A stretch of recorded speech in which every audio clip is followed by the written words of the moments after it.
Hey everyone, I'm Rick and thanks for joining me. And if you've been here before, welcome back to the channel. So today's video will end my IEM reviews for a little while. This is my third of the 3 IEMs that I have, and after today's video, I'll be reviewing the Neil Blanchard Tower 4 speakers. And I'll also put up a poll to see if you guys can help me choose what product you'd like to see next. I have about 4 products in, a couple DACs, and a few amplifiers. So be sure to help me out with that poll. And thanks to everybody who signed up for my TRN Dolphin IEM giveaway. And the winner is Reikos Huos. Reikos, thank you so much for watching and supporting the channel. And now on to today's IEM review. This is the third and the most expensive of the 3 that I reviewed, the Twistura Beta Flagship. Now Twistura is a fairly new company focusing on IEMs, in-ear monitors, founded in 2024, with the Flagship Beta being its newest release and priced at $119 US. Now looking at their website, you will see an option that says with strings at a higher price, and this isn't very clear, but that's a kit that includes an additional silver-plated copper cable, as well as the standard one that comes in this kit. And before we get into looking at this kit, I'll remind you, you will see the paid promo banner above because Twistura did send this product out to me at no charge for review. So thank you very much Twistura for supporting the channel. So let's see what we get for $119. The packaging is nice. It's going for a premium look and feel, which I'll touch on later. The outer sleeve has branding and a graphic in the front. And on the back, a frequency response graph as well as some specs. Slightly hard to read, but everything does look classy. Removing the sleeve reveals the box, also with an interesting finish. It looks pretty cool. Then inside, up on top, we have the IEMs themselves, and they do not have the nozzles installed, so I'll remove them out. We have a nice foam piece with some cutouts down here where you can insert your finger to pop these out. Makes it nice and easy to bring them out. But again, no nozzle installed. Hidden above the IEMs, we have these 3 little boxes here. And here we have 3 sets of ear tips in each of the boxes. So pretty much you're going to have something for everybody here with 3 sets of small, medium, and large. Then we have a carrying case, most definitely not my style. Inside the case, we have our cable, a pair of connectors, a 3.5mm stereo, and a 4.4mm Pentacon. And finally, up here in the case, we have this little aluminum plate with 3 sets of nozzles, labeled standard, vocal enhance, and instrumental. And I do dig this little metal plate, which really helps you from losing those little nozzles. And everything looks nice and premium. And I'll unscrew a set of the standards.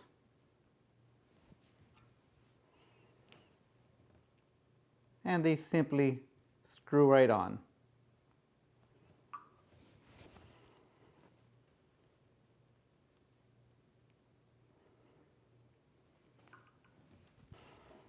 We get our favorite set of tip and just pop those on.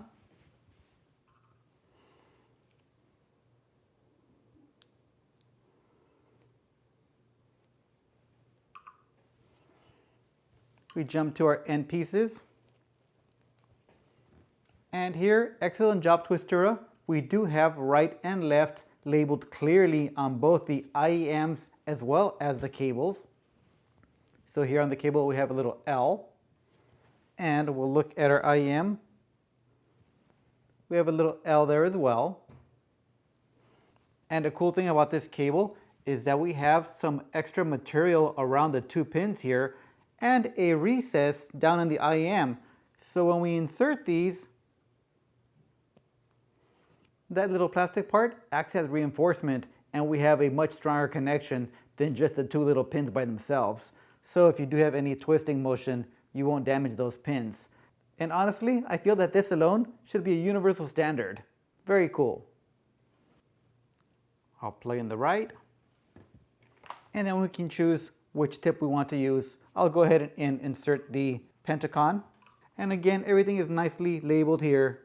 We'll have a little marking on the end piece and one on the connector. We'll slide together, bring in the collar, and screw down to lock. Nice and secure. Subjectively, I think the styling looks great, and the quality is there as well. And they feel great in my hand.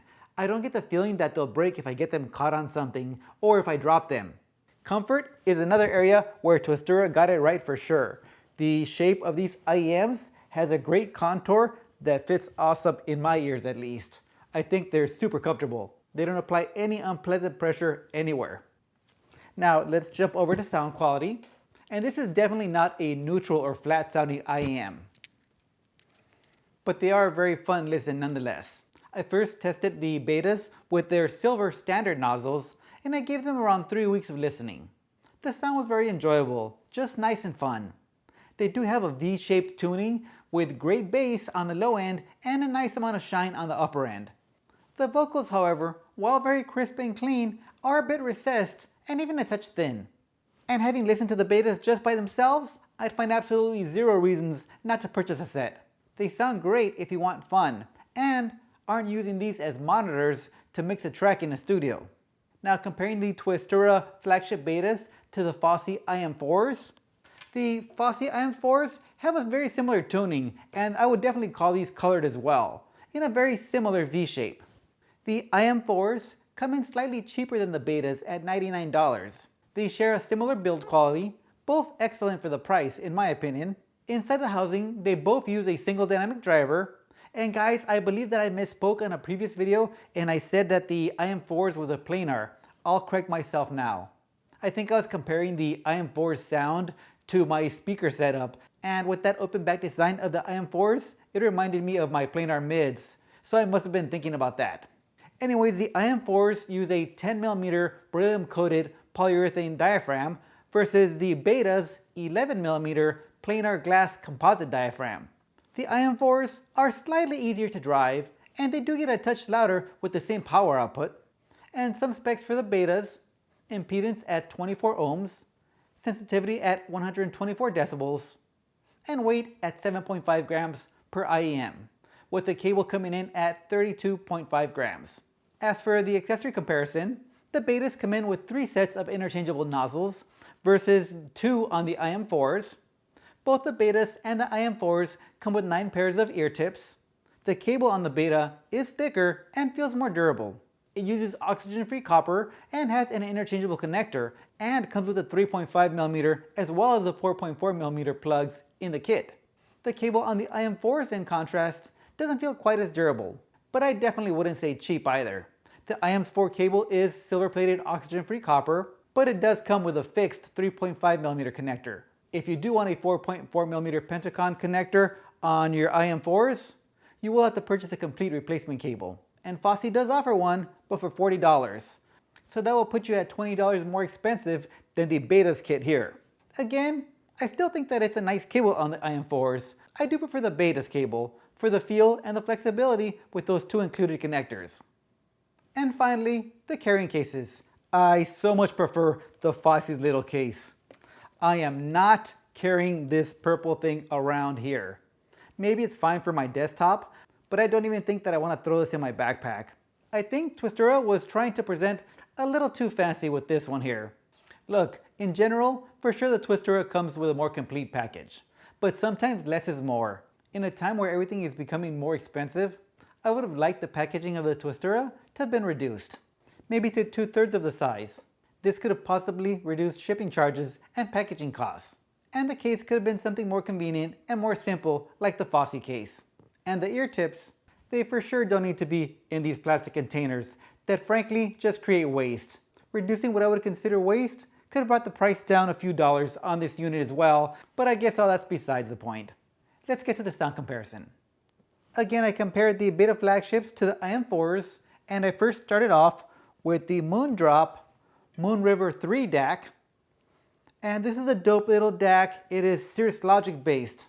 And with this one, the Betas come in having a fuller bass. Vocals are crisp and clear on both of them, and I do get a little more sizzle from the IM4s on cymbal taps. The betas are a tiny bit tamer in the highs, and I do get a slightly larger sense of space with the IM4s. And now this is with the Moon River's DSP turned off. Next I decided to step up the DAC, and I went with my Twistura M15i, and this is ESS based, and this is a detailed machine here. And the Twistura revealed a whole nother level of detail with both of these IEMs. However, I still felt that the IM4s were vocally more engaging. And then I remembered those nozzles, so I tried switching them up, and I went with the vocal tuned brass for the betas, and the mid and treble tuned brasses for the IM4s. And it's super interesting because they do make a difference. And this resulted in a very similar vocal output. The IM4 is still slightly brighter and a bit more forward. And again, I got a slightly tamer sound on the betas here that I did prefer. The bass with the betas was also a little punchier.